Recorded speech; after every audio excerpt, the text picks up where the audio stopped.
York County is one of the areas expecting strong winds and hail today. Many there have a feeling of panic, as almost a year ago a hailstorm there wiped out power, causing thousands of dollars in damage. Yeah, WCNC Charlotte's Austin Walker is in Rock Hill tonight, as some neighbors are pleading not again.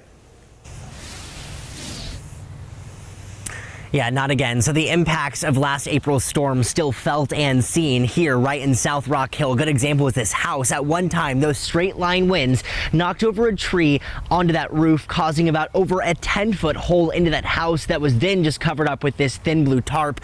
But across the street also is the impact of the hail we're talking about from last April. Right here, portions of the house still exposed from that, and the siding that is on it just completely destroyed. Now they're saying as severe weather rolls into this area once again, the potential is like a terrible case of déjà vu. April 20th, 2024, a time that many in South Rock Hill look back on. There was a lot of trees on the ground. There were a lot of streets that were blocked off. One of my trees got taken down and it took out my power line right there. And so I didn't have power for about a week. Mady Deloach is like many others who saw the brunt of the storm almost a year ago. 90-mile-per-hour straight-line winds bulldozing trees, causing immense damage as they fell onto homes, mixed with golf ball-sized hail. Since then, she's replaced her roof, but says repairs and relief to the area was difficult to get. For what a bad storm it was and how much damage there was, like when I called 911 about my power line in the yard, I was put on hold because of how many people were calling in and how bad it was. The physical impacts are also seen throughout the neighborhood.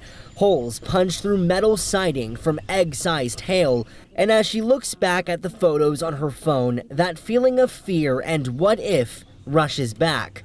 It freaked me out pretty bad because it was, my car was totaled by the hailstorm. My roof was destroyed, and a lot of other people had their houses destroyed on this street and other streets nearby. So it just worries me because I don't want to see the same thing happen and people not get the help they need. Monday's weather has people on alert all over again.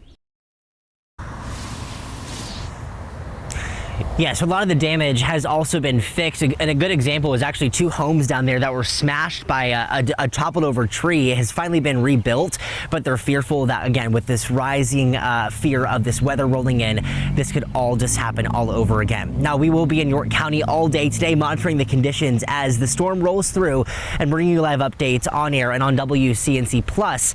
We obviously cannot be everywhere, so if you can, do it safely. Take photos and videos and log into our WCNC Charlotte mobile app. Take those photos, send it to our way, and really describe what you're seeing and what area you are in to help us paint a picture and keep everybody as safe as possible. But for now, we're live in Rock Hill. Austin Walker, WCNC Charlotte.